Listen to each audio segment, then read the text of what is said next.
is Mark Gunn Media. Hit it! Welcome to Gunshots Straight from the Hip. I'm your host, Mark Gunn. The views expressed on this program are those of the host and guests and not necessarily reflective of anyone or any entity associated with this broadcast.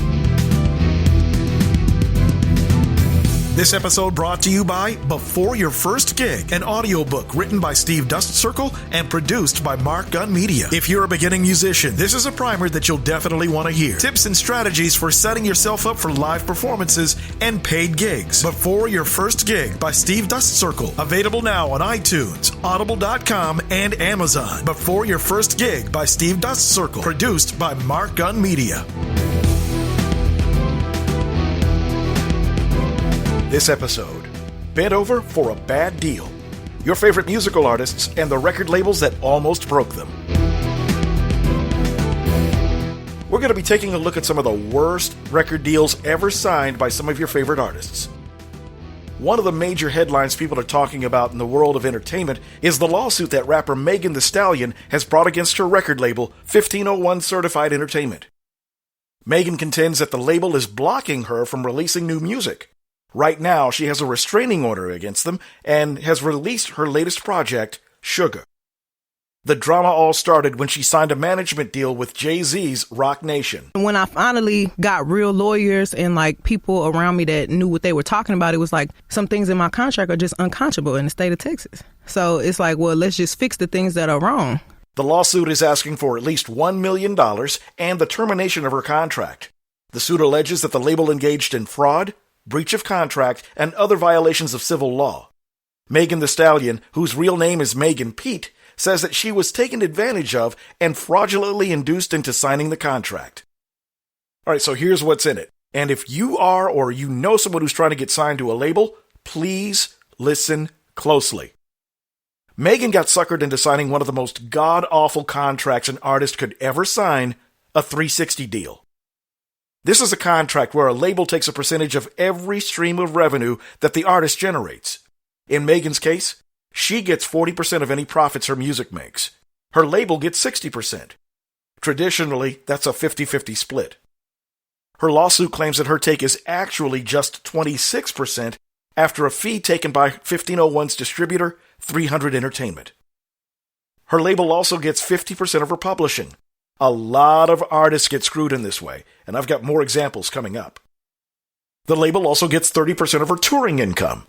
Back in the day, record companies did not touch that because touring was the only way that most artists made any real money while supporting a current album. 1501 also gets 30% of her merchandising, control of her merchandising rights, and a piece of whatever passive income she might make from sponsorships and endorsement deals. The next court date in her case is March 13th. As a radio station program director, quite often I served as the go-between for artists and record labels. Every now and then I'd make recommendations as to who I thought was ready to go to the next level. On the other hand, I'd try to educate the artists about the nature of 360 deals and to avoid them like the coronavirus. Now, Megan is still very young in her career, and without proper guidance, she made some seriously bad decisions. But did you know that even legendary recording artists can get screwed by bad deals? I'll tell you about some of them right after this. Before Your First Gig, an audiobook written by Steve Dustcircle and produced by Mark Gunn Media. If you're a beginning musician, this is a primer that you'll definitely want to hear. Tips and strategies for setting yourself up for live performances and paid gigs. Before Your First Gig by Steve Dustcircle. Available now on iTunes, Audible.com, and Amazon. Before Your First Gig by Steve Dustcircle. Produced by Mark Gunn Media.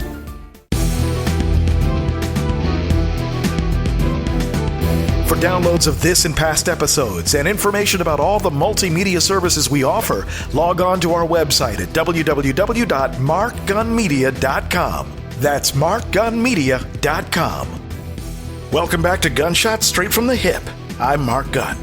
We're talking about a subject that I'm extremely passionate about and have been trying to fight against on behalf of local artists for years. In fact, stick around. I've got some very valuable information that will really help any young artist get a little bit ahead in the game. In light of the current lawsuit being brought by rapper Megan Thee Stallion, I decided to take a look at some of the most notoriously bad record contracts ever signed by some of your favorite artists. Back in the early days of the record industry, shady deals were pretty much the norm. Even a legendary group like the Rolling Stones fell victim. They got shafted and ended up losing the rights to a majority of their music catalog thanks to their manager at the time, Alan Klein. The band had a publishing company called Nankerfelg. Klein started a company called Nankerfelg USA and made the band believe that it was the original company that they had started. In reality, Klein was the sole owner, and the Stones unknowingly signed away the rights to everything they released before 1971. One of the most widely known stories involves the group TLC, T-Boz, Chili, and Left Eye, and their former label, LaFace Records. Here's pretty much what happened. They sold over 10 million copies of their second album, Crazy Sexy Cool, which also won 6 Grammys. Now, you'd think that they'd be pretty much set financially, right? Nope. As it turns out, they were broke. Former TLC producer Dallas Austin. The label is the bank. It's no guarantee for them to get their money back. Pretty much tie you up every way it's possible to get their money back because there's no surefire success rate. And at that time, to shoot one video was, even if it was going to be a low-scale, normal video, it was $150,000. Remember, the Ain't Too Proud to Beg video was like $175,000. By the time you do the shoots and you go to radio, and the girls also don't know how this deal is set up. You know, they don't understand anything about the business at that point. So it seems like you get signed, you sell records, you make a lot of money.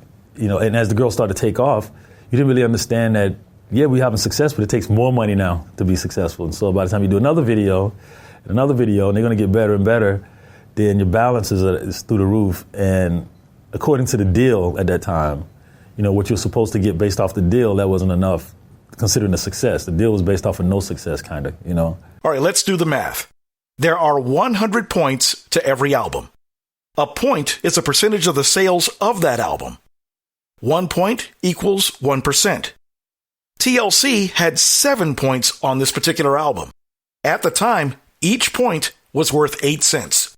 So 7 points times 8 cents equals 56 cents for TLC. Now remember, Crazy Sexy Cool sold 10 million copies. So that's 56 cents times 10 million equaling $5.6 million. Now, here's where things get really crazy. When an artist signs a record deal with a label, they usually get an advance. That's money loaned to them in order to finance the cost of recording, producing, and promoting the project. That's money that TLC had to pay back to LaFace Records. So after paying back $3 million, they were left with only $2.6 million, putting them in the 49th percentile tax bracket. So after Uncle Sam got his, they were left with only $1.3 million. Split 3 ways, and you're talking about $300,000 each, if that. The group ended up filing for bankruptcy. One of the biggest stories from this past year involved Taylor Swift and losing the masters to her first 6 albums.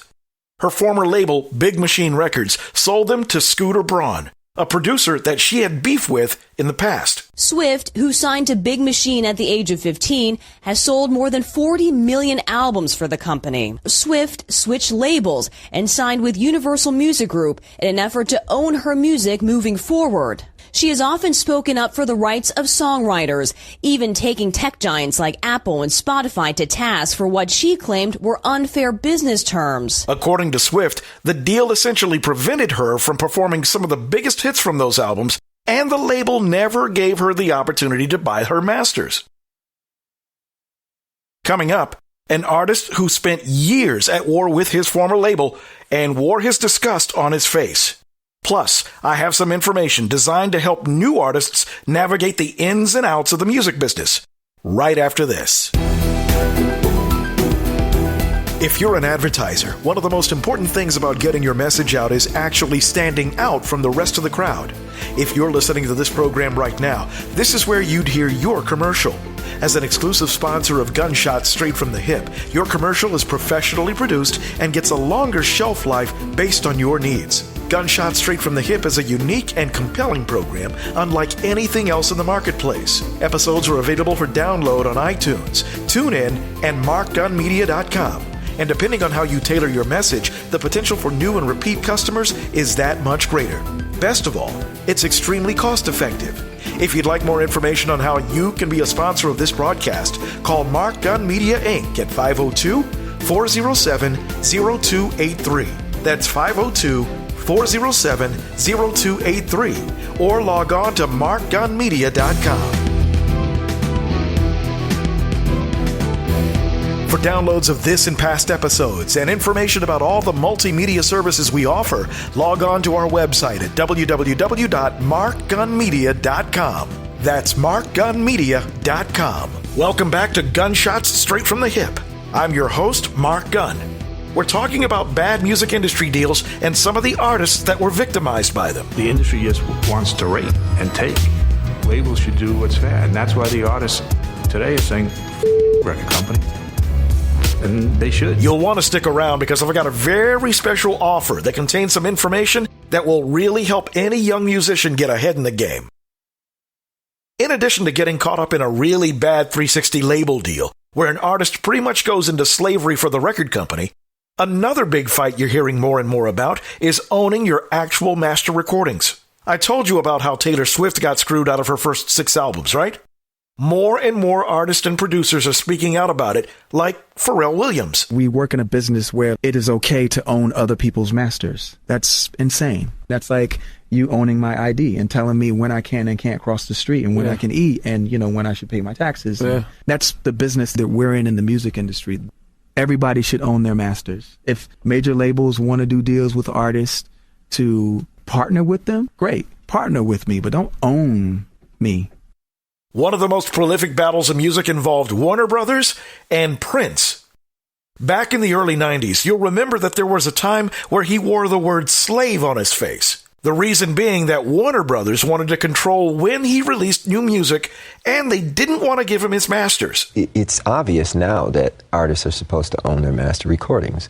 I mean, in the future, it'll be unconscionable to even think you can take somebody's creation and claim ownership of it. When a label owns an artist's master recordings, they can pretty much do whatever they want with them, including getting other artists to do cover versions of their biggest hits. My problem is when the industry covers the music.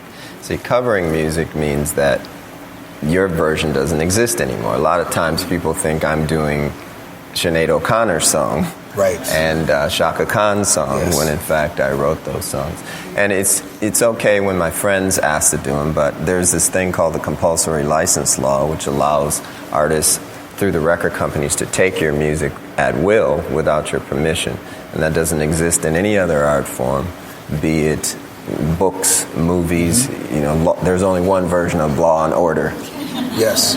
There's several versions of Kiss and Purple Rain. And there should be one version of music. You would think. By changing his name to an unpronounceable symbol, Prince surmised that he was no longer obligated to Warner Brothers Records.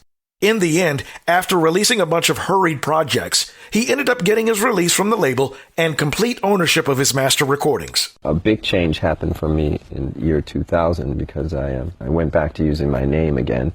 Recently, Anita Baker called me and we spoke about her view of me writing slave on my face at the time. She said she didn't understand it at the time, but right after that, she had a lot of wars with her particular record company. And she's free now, and she owns her masters now. So she says to me, I didn't understand it then, but I do now. I get it. Gaining complete control over every aspect of one's career is the bottom line. However, one of the problems an artist runs into is how to control the distribution of their music. In the early days of file-sharing sites like Napster, Prince saw this as a problem. It's a double-edged sword. A lot of artists aren't getting paid full scale for their art, and the internet, because of downloading and things like that, is kind of like a black hole, and it's hard to audit, it's hard to get accounting, and it's not that it's just about the money, but it's about justice and fairness. And when people say that they love you and they respect you, but at the same time take 80% of your earnings, then expect you to fix your own communities, and we're at the wrong end of it right now. So eventually, with courageous people going out there and actually saying something and standing up for it, I think we'll get some balance. In subsequent years, Prince went on to develop a business model that a lot of musicians are using to this day. In a lot of ways, the trailblazer for the modern concept of an artist owning their masters is Prince. He got out of his deal with Warner Brothers, he fulfilled the contract, and he went on to do a succession of one-off deals. Every time he'd release an album, it was a one-off whereby he owned the masters, he licensed it to a record company. And that record company, in turn, would handle the distribution. However, Prince kept most of the profits. A classic example of this is the story of how he made $10 million from the sale of one album that didn't even sell 500,000 copies. Crystal Ball sold upwards of 200,000 copies at $50 a pop. 200,000 copies by industry standards would be a failure, but when you take the lion's share of the profit, what happens is, as far as distribution goes, being in a situation like this, you can distribute your music all kinds of different ways. We sell them at the gigs, we sell them over the internet, and by the way, people of color need to get online. We are left behind again, once again. The rest, as they say, is history. Up until his death a few years ago, Prince fully embraced the concept of releasing music without the backing of any record label or major distribution. And more artists are doing it to this day. Very few of them feel the need to get involved with a record label at all and are finding ways to get more of their music out to more people. However, there are still some that see the benefits of getting signed. To get to the point of whether you personally need a major record label, you have to know what you want and what you're willing to give up. Creative freedom is not happening on a record label. Their attitude is going to be, it's our money, so it's our choices when it comes to your content, fashion look, and what you will be paid. But if you don't mind putting in the hard work and have a reliable team already around you, like management, entertainment law, accounting, producing, publicity, and touring, then just stay independent. Chance the Rapper, Macklemore, and Russ have maintained quite a bit of independence over the years. Cardi B dropped many mixtapes, but signing to Atlantic Records took her and her smash hit Bodak Yellow to late night shows, Coachella, and performing at the fight between Floyd Mayweather and Conor McGregor. The level of stardom that Cardi B has now, to the point that Nicki Minaj is fearful of her queen of hip-hop status, is just not a reality in an alternate universe where Cardi B may have chosen to do it on her own. Here's my bottom line. From this radio programmer's perspective and someone who's seen his share of musicians make bad choices, I will continue to preach, as I have over the last 30 years, that young musicians learn everything they can about the music business before swimming into those shark-infested waters. There are things you need to learn even before you start performing in public. To that end, I have a very special offer for you or that musician in your life. I have an audiobook that I collaborated on with author Steve Dustcircle. It's called Before Your First Gig. It's written specifically for the new band or artist just getting started. In about 15 minutes, we will give you the blueprint for setting up to give live performances, marketing your band, and making your music presentable to the masses and the audience that you're going after. Thousands of dollars in sound advice for, get this, $3.99. That's right, $3.99. To download your copy, simply go to my website, markgunmedia.com. That's markgunmedia.com, and the link is on the homepage. It's available from Audible, iTunes, and Amazon. Just click the link that you prefer. As an added bonus, with the proof of purchase, I'll send you the Mark Gun Media Artist Starter Kit at no additional cost. In it, you'll find all the resources you need to learn about music licensing and publishing, how to register your music with BDS and SoundScan in order to get radio airplay. There's also information about how to become a member of ASCAP and BMI. All the forms you need are included. And finally, the relationship between music and money, how you can cash in. Once you've downloaded your copy of Before Your First Gig, send me an email confirmation by going once again to the website, markgunmedia.com, and hit the Contact Us link. Just give me the name of one of the chapters you heard and any feedback about the book that you may have, and I will send you that Artist Starter Kit. Thousands of dollars worth of information for just under $4. You won't find this anywhere else.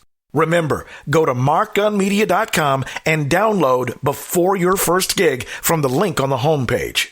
Reach out with your proof of purchase by giving me the name of one of the chapters you heard, and the Mark Gunn Media Artist Starter Kit is yours at no additional cost. Here's hoping that as you go on your musical journey, you find freedom in being creative and being in complete control of your destiny. You've been listening to Gunshots Straight from the Hip.